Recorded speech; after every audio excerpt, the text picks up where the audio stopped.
Hello and a very good evening. You're watching the news tonight on Rajya Sabha television with me, Frank Pereira. Here are the headlines.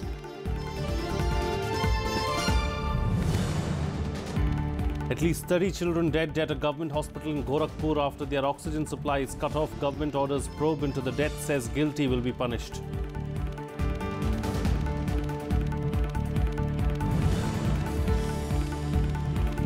JDU removes Sharad Yadav as the party's leader and the Rajya Sabha submits letter to the Vice President Naidu seeking removal. BJP meanwhile asked JDU to join the NDA.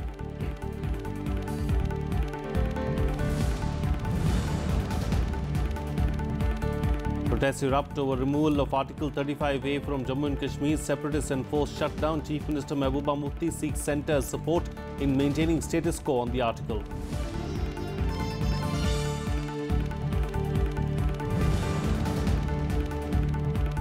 And as the rhetoric escalates between Pyongyang and Washington, China urges both sides to exercise restraint, says risk of military conflict too high.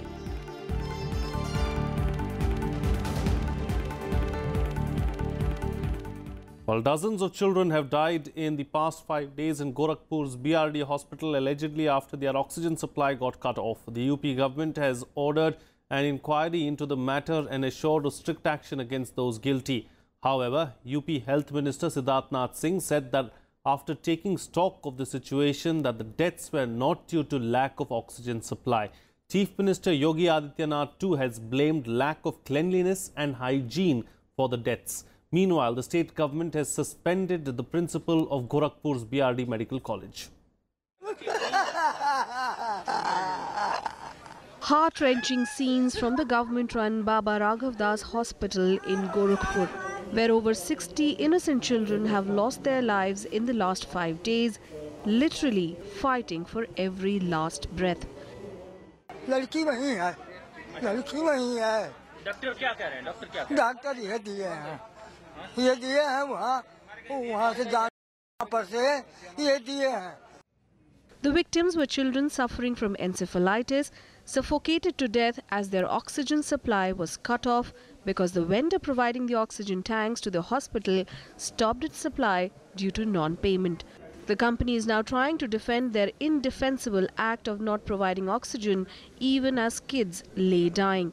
The company says they wrote several letters to the hospital management but got no response. वो तो बकाया चल रहा था, काफ़ी दिनों से ही चल रहा था, लेकिन एक लिमिट थी। हमारे बंदे भी जाके वहाँ पे मौखिक रूप से भी बोलते थे, वहाँ जाके बैठे रहते थे सुबह से शाम तक, पेमेंट के लिए कोई बात नहीं होती थी। Incidentally, Chief Minister Yogi Adityanath had visited the medical college 3 days ago and inspected the pediatric ward. However, he wasn't made aware of the acute shortage of oxygen in the hospital. The Uttar Pradesh government has assured of stringent action against those found guilty. In a tweet, Chief Minister Yogi Adityanath said a probe has been ordered into the incident. The Chief Minister has also ordered UP Health Minister Siddharth Singh and Medical Education Minister Ashutosh Tandon to monitor the situation at the BRD hospital. Oxygen supply अगर बाधित हुई है तो supplier की भूमिका, क्योंकि उत्तर प्रदेश में नई सरकार गठन होने के साथ ही इस बारे में स्पष्ट निर्देश पहले ही हर विभागों को दिए गए कि इमरजेंसी सेवाओं में या जहां भी आवश्यक हो, किसी भी विकास के कार्य में अनावश्यक रूप से कोई भी व्यवधान न आने पाए, कोई भी फाइल किसी भी टेबल पे 3 दिन से अधिक न रुके, और अगर रुकती है तो उसका कारण बताना होगा। वो कारण नहीं बनता कि ऑक्सीजन के कारण सप्लाई जो बाधित हुई थी उसके कारण कोई मौत हुई है। ये सब आंकड़े आप लोगों के बीच में इसलिए रखे हैं कि कोई भी जो कारण है वो ऑक्सीजन न मिलने के कारण या बाधित होने के कारण नहीं है। Union Health Minister JP Nadda has also asked the Minister of State for Health Anupriya Patel and Health Secretary CK Mishra to visit Gorakhpur to look into the matter. मेरे मंत्रालय से तुरंत ही संपर्क साधा गया उत्तर प्रदेश सरकार से, और भारत सरकार के स्वास्थ्य सचिव पहले से ही गोरखपुर मेडिकल कॉलेज पहुंच चुके हैं।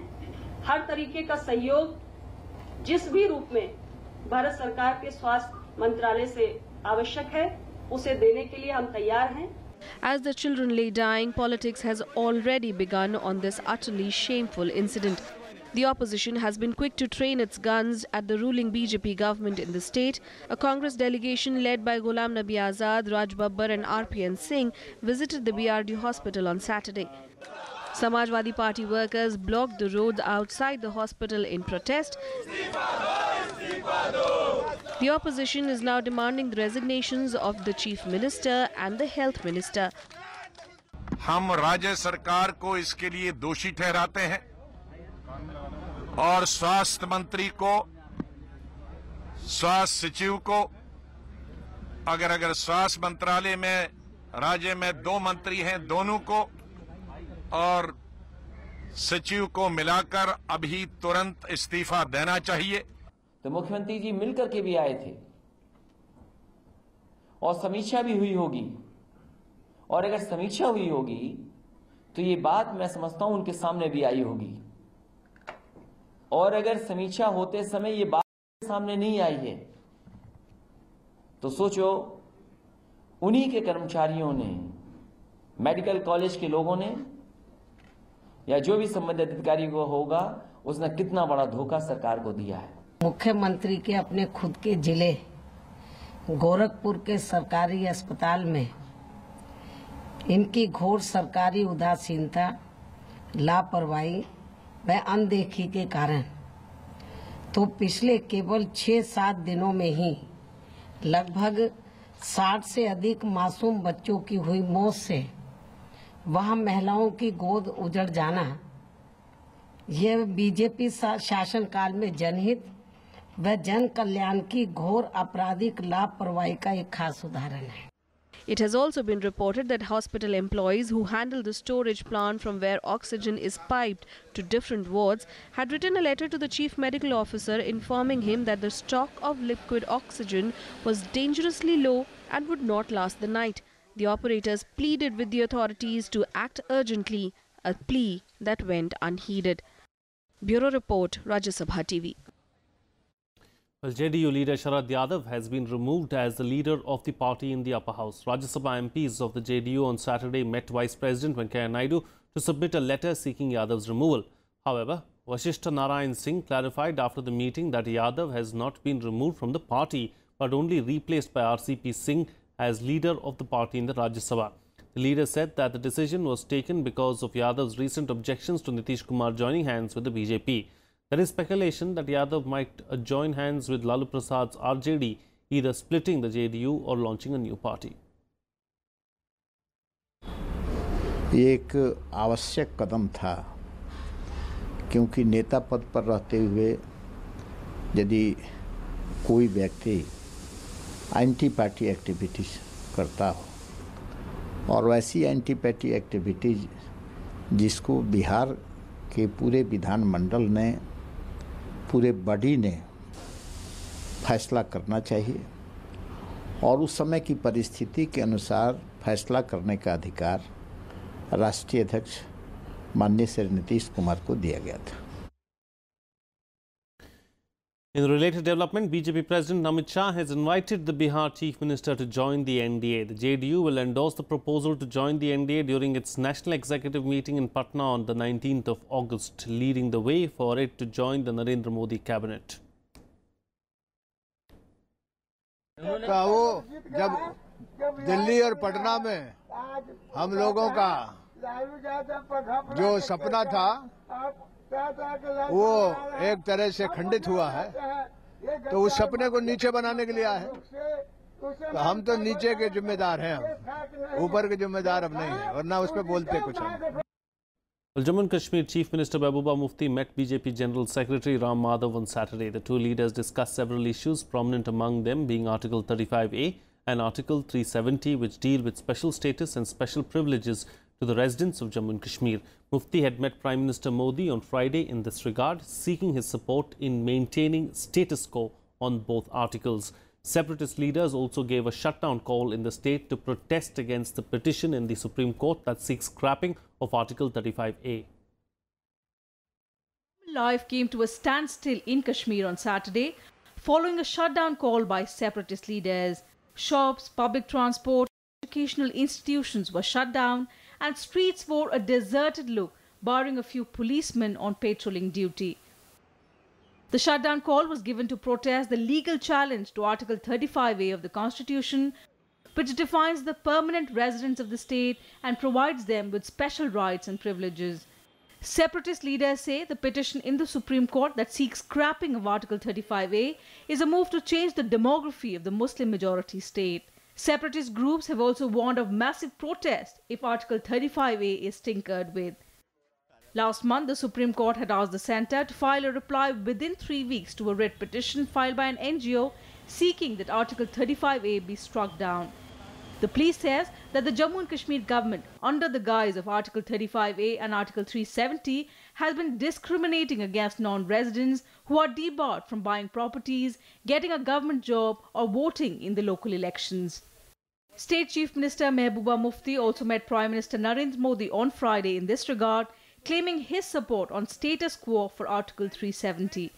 She also met BJP General Secretary and point person on Jammu and Kashmir Ram Madhav on Saturday.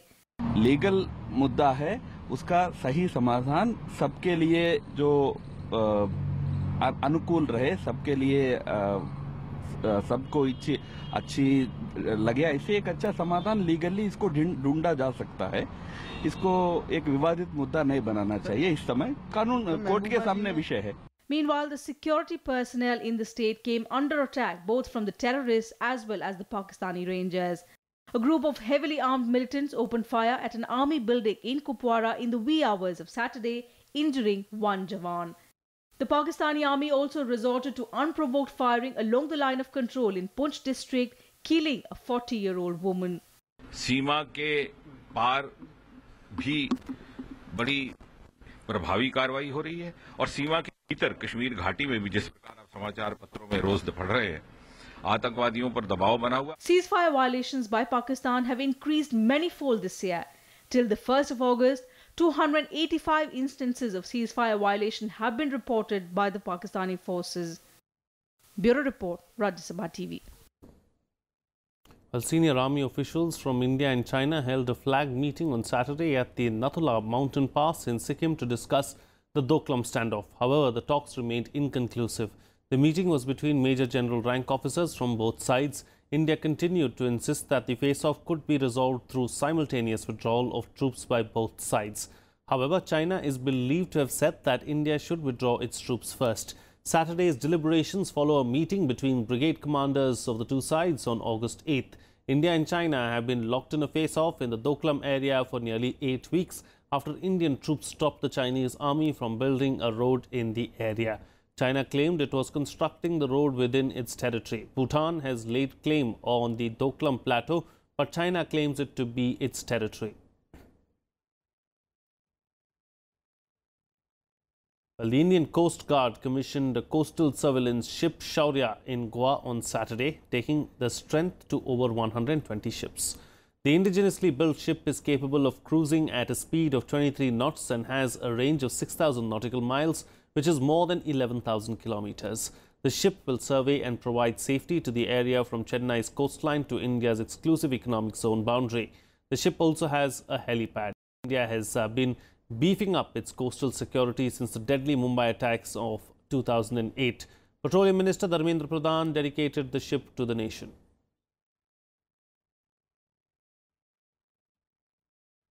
Today is an important day for all of us.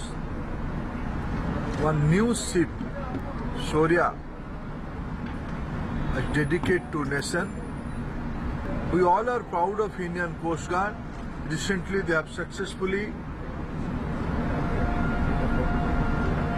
prevent the drug trafficking to our country. इस post को तटीय रेखा से विस्तृत समुद्र क्षेत्र तक विभिन्न कार्यों को करने के लिए डिजाइन किया गया है. इसके कई कार्यों में भारत के समुद्री क्षेत्र की निगरानी करना, ऑफशोर इंस्टॉलेशन की सुरक्षा करना, खोज एवं बचाव करना तथा समुद्री तेल शोषण में प्रतिक्रिया मरीन ऑयल पोल्यूशन रिस्पॉन्स करना शामिल है.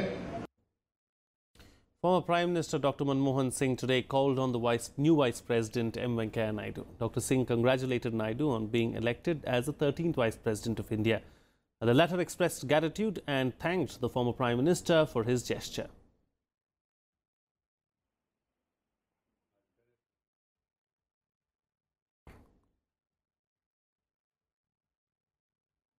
Later, Assam Governor Bambarilal Purohit also met the Vice President at his residence. He too extended his best wishes to Venkaiah Naidu on his new role.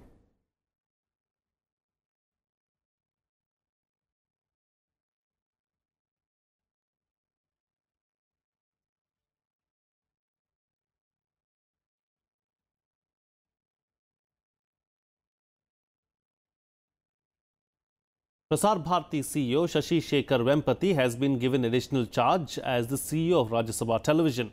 His appointment came after Rajya Sabha Chairman Mr. M. Venkaiah Naidu accepted the resignation of Gurdeep Singh Sappal as CEO of Rajya Sabha TV. Vempati took stock of the workings of the various departments of the channel on Saturday and also met top officials. Welcoming the new CEO, Prasar Bharati Chairman A. Surya Prakash tweeted that change was in the air. He also wished the very best to Vempati for his new responsibilities. Rajya Sabha Television is owned and operated by the Upper House of Parliament of India.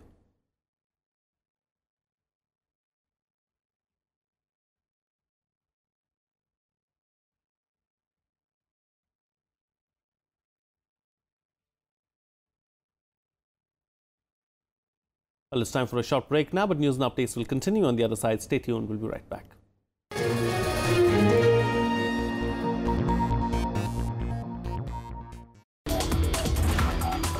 We must address and bring in that we have now more of medical infrastructure facilities which can detect cancer. We must educate right from the schooling to undergraduates to the postgraduates about how to go about this cancer preventive oncology. We learn from our failures.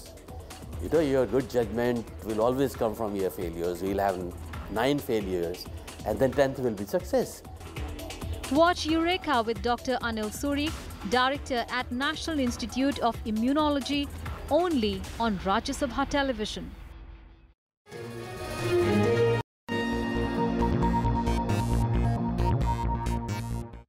Welcome back. You're watching Rajya Sabha Television. Well, several parts of the country's northeast are reeling under massive floods after a fresh bout of rains lashed the region on Saturday. Nearly 15 districts of Assam were inundated, affecting 700 villages and nearly 3 lakh residents. Several rivers were flowing above the danger mark, threatening the flooding of major cities of the state. In neighbouring Tripura, the government has evacuated thousands of people from flood-hit areas to relief camps. The administration is providing food and medical facilities to the evacuees. Annual rainfall is essential in India as rains support 2/3 of the 1.3 billion population living in rural areas who rely on farming. But excessive rainfall routinely causes problems like floods and landslide.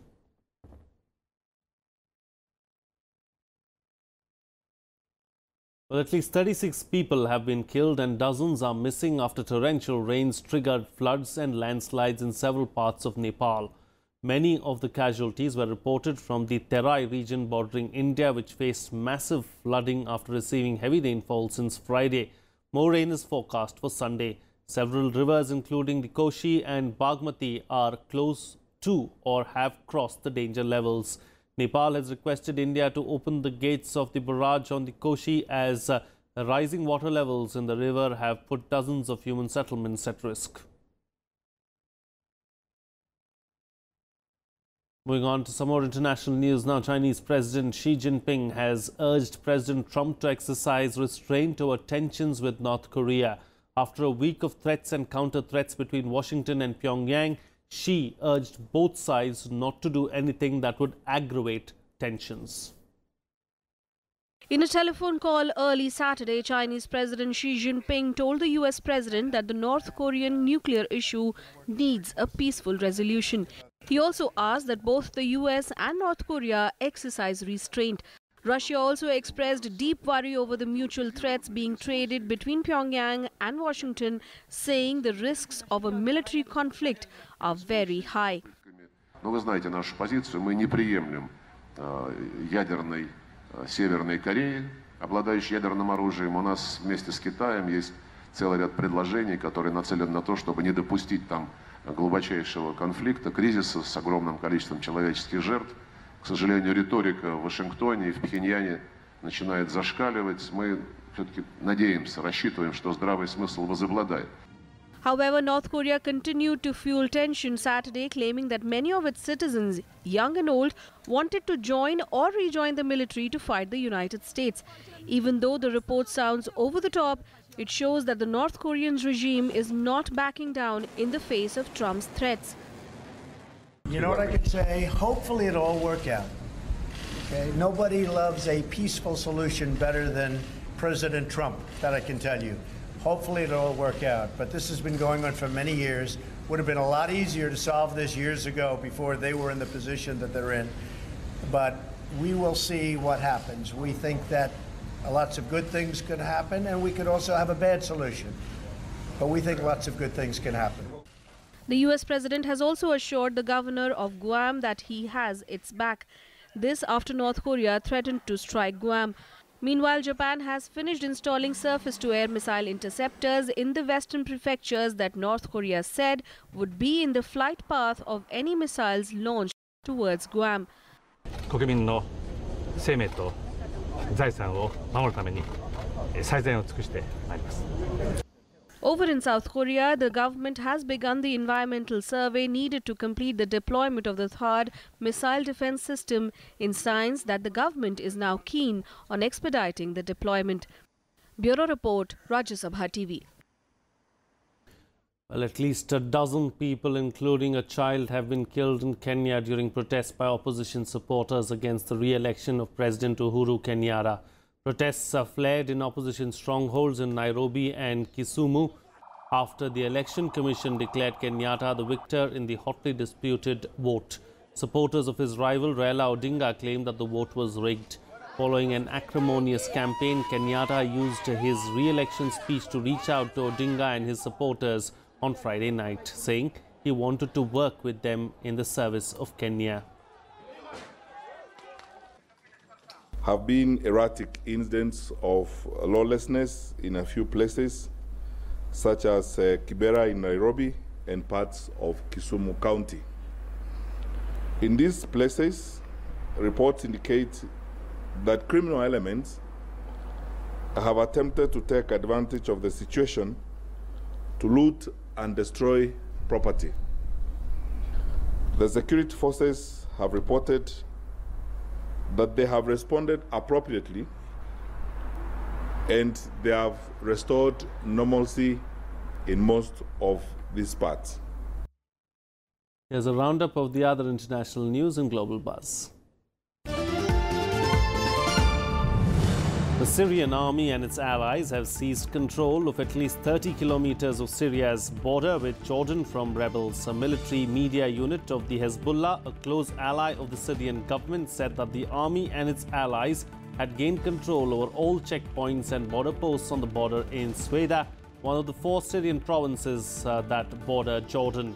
The rebel groups, some of them backed by Western and Arab states, still control much of Syria's southwestern frontier with Jordan and Israel.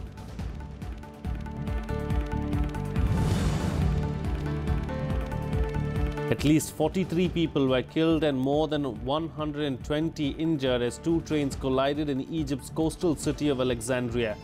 According to eyewitnesses, the 2 trains mounted into the air, forming a pyramid after they slammed into each other at a suburban station on the edge of the Mediterranean port city.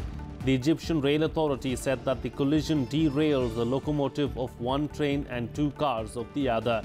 As rescue teams worked to pull the dead and injured from the wrecked carriages, President Abdel Fattah al-Sisi ordered an inquiry into the crash.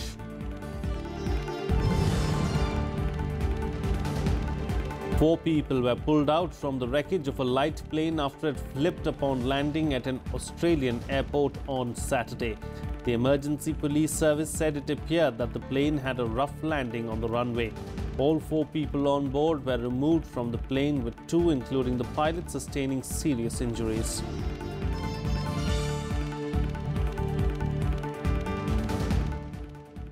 Well, let's shift focus now and bring you up to speed with some news from the world of sports. And first up, the third test match between India and Sri Lanka.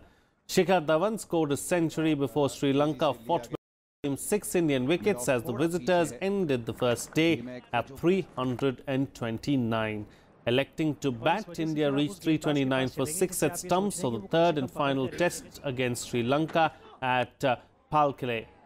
Riddhiman Saha was batting on 13 and Hardik Pandya was on 1 at the end of the day 1. Indian opener Shikhar Dhawan scored 119 while his partner KL Rahul scored 83 runs and gave India a solid start. The opening duo brought up their 50-run partnership of just 55 balls. However, the Lankans fought back by sending both openers to the pavilion post-lunch. Though Virat Kohli's 42 runs and Ajinkya Rahane's 17 runs tried rebuilding the innings, but the bowlers pegged back the visitors with regular wickets.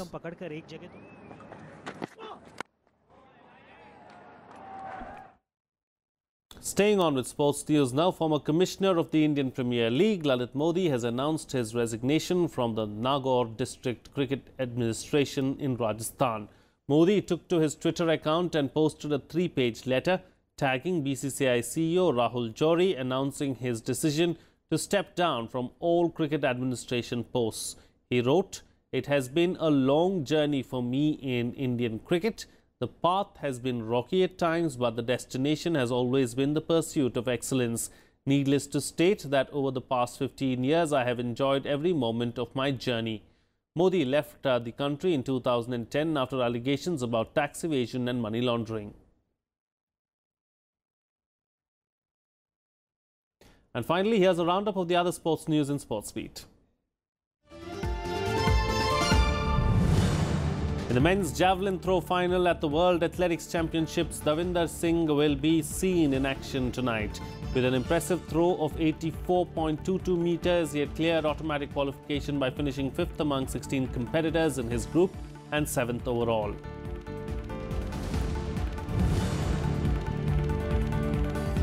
Dutch Daphne Schippers retained her World 200 meters title and beat Ivorian Marie-Jose Talou, who settled for silver. Olympic champion Elaine Thompson did not race the 200 meters and Tori Bowie pulled out after winning the 100 meters. Things look easier for Schippers, who took bronze in the 100 meters as she won the 200 meters in 22.05 seconds.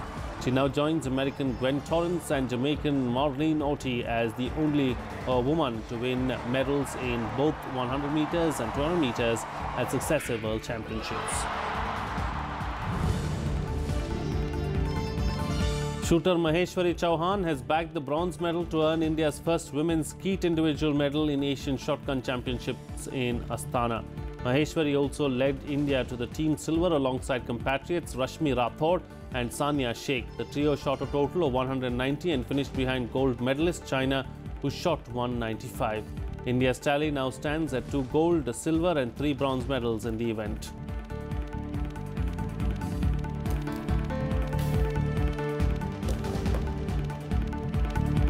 Well, that's it on this newscast.